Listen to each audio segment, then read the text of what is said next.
With a recent decision to scale down the offer of EVs, GM is now focused on bringing big novelties into the combustion universe. Gas only or hybrids, it doesn't matter. The plan is to gain back the trust of loyal customers, and that will also include a revival of some iconic nameplates from the past. Stay with us as GM CEO announces 3 new models for 2025 and wows everybody. Number 3. GMC Cyclone. This is a comeback we've been waiting for more than 3 decades. Back in 1981, GMC made one of the biggest revolutions in the history of pickup trucks. All those Raptors, TRXs, and others wouldn't exist without the Cyclone, the first high-performance truck ever. Based on the Sonoma, which was a mechanical twin of the Chevrolet S10, the Cyclone was powered by a turbocharged 4.3-liter V6 engine, which was good for about 280 horsepower and 350 pound-feet of torque. Plenty enough to hit 60 in over 5 seconds. Back in the day, these numbers were rather typical for sports cars, so it wasn't a surprise that the Cyclone participated in many tests head-to-head with Ferraris and other prominent sports cars. Unfortunately, the Cyclone remained in production for no more than a couple of years, and it's a sought-after collector's item these days. But our misery has come to an end, as the new Cyclone is in the works. The latest report suggests that GMC is working on its new high-performance pickup truck and that it'll carry the iconic nameplate. So far, officials have been pretty quiet about the new Cyclone, so it's hard to say whether it's going to be based on the recently redesigned Canyon or GMC may have something else in mind. After all, this is the time when street trucks get more love than ever, so it wouldn't be a surprise even to see the new Cyclone riding on a car-based platform. In any case, we expect GMC to use a proven recipe. Therefore, the first thing that needs to be clarified is the chassis and suspension setup, which won't be designed for fast desert trails or any other kind of off-road performance. No, just like the original, the new iteration will be focused on street performance with low ground clearance, sport suspension, and other components that come with it.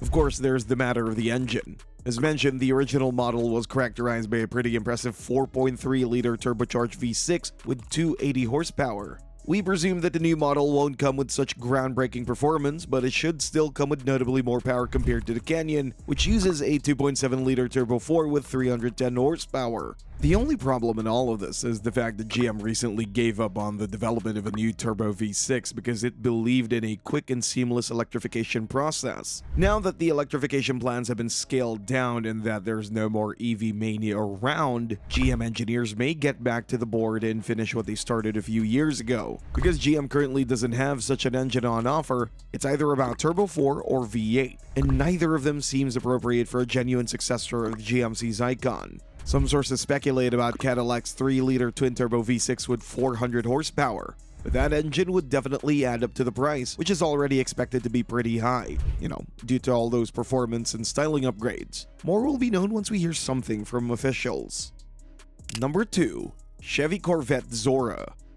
The story of the Chevrolet Corvette is the story of evolution and constant improvement. There's no sports car that made such an improvement over the last 7 decades. Once a typical American sports car with outdated tech and nowhere near as nimble as European rivals, the Chevy Corvette turned into a frontrunner. A sports car that sets new standards in the automotive industry and gets pretty close to the hypercar segment at a bargain price. The current 8th generation is the best example. The C8's arrival brought some of the most radical changes in the model's history with a completely different mid-engine layout. The Corvette became one of the best track performers around, but that was just the beginning. In the following years, we saw a hybrid version called the E-Ray, and then the latest iteration of the ZR1 came, with an impressive hybrid powertrain that puts out 1,064 horsepower. But that won't be the fastest and most powerful Corvette for much longer, because the all-new Corvette Zora has been spotted on the track and will hit the market soon enough. Named after Zora Arkus Duntov, a man who transformed the Corvette from a stylish but underpowered car into a genuine high performer, this is going to be the best Corvette yet. The test mule has already been spotted in Nürburgring, and its massive rear wing clearly indicates that setting new track records is going to be in its focus.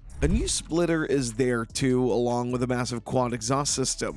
Brakes, suspension, and chassis are other parts are about to get further polishing. But of course, the most interesting is the powertrain, and there we expect the further upgrade of the ZR1 setup, based on the new 5.5-liter V8 that comes in a combination with an electric motor and 1.1 kilowatt-hour battery pack. The Zora will get a more capable electric motor, while the gas engine could get an extra boost. Altogether, the max output is expected to go over 1,200 horsepower, and that, according to experts, is going to be enough to hit 60 miles per hour in no more than 2 seconds. The ZR1 needs less than 10 seconds to complete the quarter mile, and the Zora will be even quicker. But there is a bit more time before the Zora officially debuts. Chevy is currently preparing the terrain for the ZR1's launch, while the Zora is still camouflaged and in the test phase, suggesting that we have to be patient with its launch. Currently, it's all about the ZR1, which will be the most expensive Corvette yet. For how long it's going to hold its title, it's unclear, but it won't be for long, as the Zora will cost even more. For reference, the new ZR1 could go up to $180,000, so there's a good chance that the Zora's price will be way over $200,000.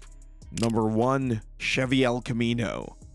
The launch of the Ford Maverick showed that today's automotive world has a lot of love for car-based pickups. They're refined and efficient, utilitarian enough, but with significantly lower running costs compared to conventional body-on-frame pickups. With such a trend in mind, it doesn't come as a surprise that Ram and Toyota will be launching their unibody pickups soon. But what about Chevrolet? What's the move we could expect from GM's most important brand? Well, it looks like Chevy will enter the segment with style. Not only is it going to design a competitive pickup, but it will name it after one of the brand's most iconic models, the El Camino. Older generations remember the El Camino as a coupe ute that had it all. It's practical, stylish, and very fast, but times change, and since the late 1970s, there hasn't been much of a demand for this body style. For that reason, we doubt that the new iteration is going to be executed in that way. Instead, you may expect something more contemporary.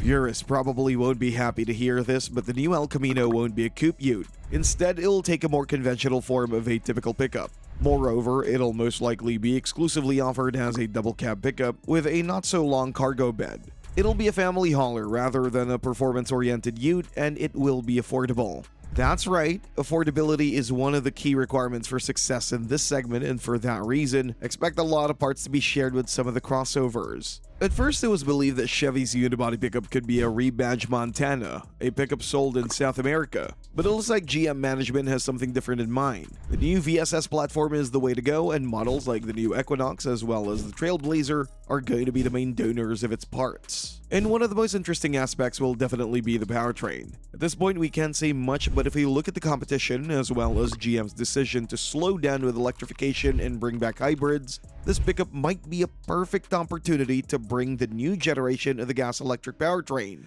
For example, the Chinese market Equinox is already sold as a hybrid, and we see no reason why that powertrain wouldn't find its place under the hood of the new El Camino. That powertrain is based on a 1.5-liter turbo 4 and combines its power with a 188 horsepower electric motor. The exact combined output hasn't been disclosed, but since the Equinox hybrid needs about 7 seconds to hit 60 miles per hour, we presume things wouldn't be much different in the case of the new El Camino. Sure, it's not a V8 ute, but it may offer something really interesting. That would be a couple of massive battery packs. Namely, the Chinese market Equinox is available either with a 16.5 or 24.4 kilowatt-hour battery pack, while the former offers around 60 miles of electric-only range, and the latter may bring groundbreaking figures to the compact pickup segment with nearly 1,000 miles of the electric-only range. Official details are yet to come, but experts believe that the new El Camino could arrive by the end of 2025. As affordability is one of the key requirements for the segment, we presume that Chevy's pickup could be as cheap as the Mavericks, meaning that base versions could go somewhere between $25,000 and $30,000. Thanks for watching, and see you next time.